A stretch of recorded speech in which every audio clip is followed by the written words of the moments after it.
My name is Sarah Bacon. I'm from Denver, Colorado. This summer, I am working at my preschool summer camp for the month of June, and I will also be taking 3 classes, which will probably take up most of my free time. I'm going to the Telluride Bluegrass Festival next week, which I'm really looking forward to. It will be my 3rd year going, and almost all my family is able to go this year, so I think it'll be really fun. Um, then in July, I'm planning on going to visit my sister, who lives in Jackson Hole, for a while, hopefully a week or so, and hike and spend time outside and relax. I actually lived up there for 2 years, and it's a really special place for me. It's actually in the picture behind my head.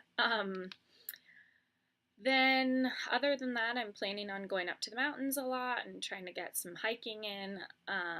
When I'm not teaching pre-K or studying, I love to cook and play with my border collie mix, Finley.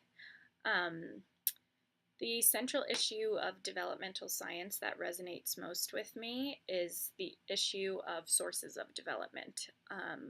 I think it's really fascinating to examine how biology, the environment, and a student's own experiences and activities can come together to shape development in a variety of different ways. Um, I'm really passionate about play-based learning and the philosophy of the school where I teach.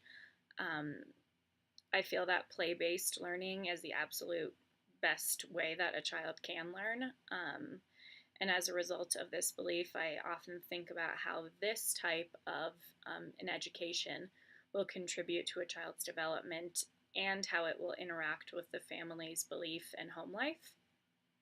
We're lucky enough that the majority of people who send their kids to the school where I teach have chosen the school because they believe that play-based learning is also the best way for a child to learn.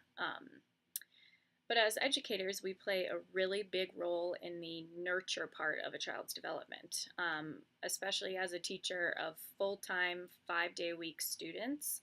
I spend an enormous amount of time with these children over the course of the year, and therefore can have a profound impact on their growth. It's actually kind of daunting sometimes to think about this role. If I really stop to think about how big it is, I spend more time with these 4 and 5-year-olds than their parents do, more waking hours. So it's an enormous thing to take on. A question was once posed to me that really made me think about this. I was asked what I value, and then after making a list of 8 or so things, we were asked how we could support the development of those things in the kids that we teach.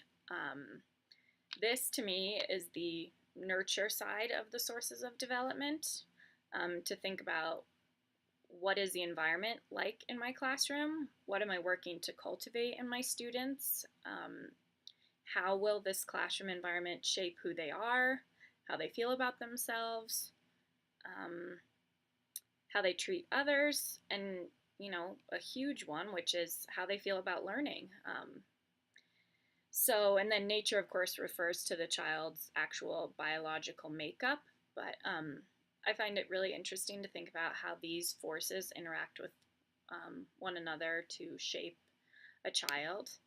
A theory that resonated with me is Piaget's constructivist theory. This theory has always really fascinated me because it really aligns with my educational beliefs and what I believe to be true about the way that children learn. In this theory, Piaget asserts that children construct their own meaning of the world around them through their experiences. I feel that my role as a teacher is to facilitate children's learning as they discover their own meaning of their own experiences. This theory also puts forth a series of stages that a child progresses through, with each stage building on the previous knowledge or schema. Piaget believed that children may move through these stages at different ages than one another. However, every child will move through every stage.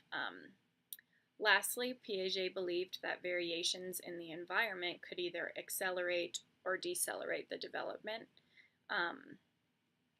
This theory also deals with the interaction of nature and nurture.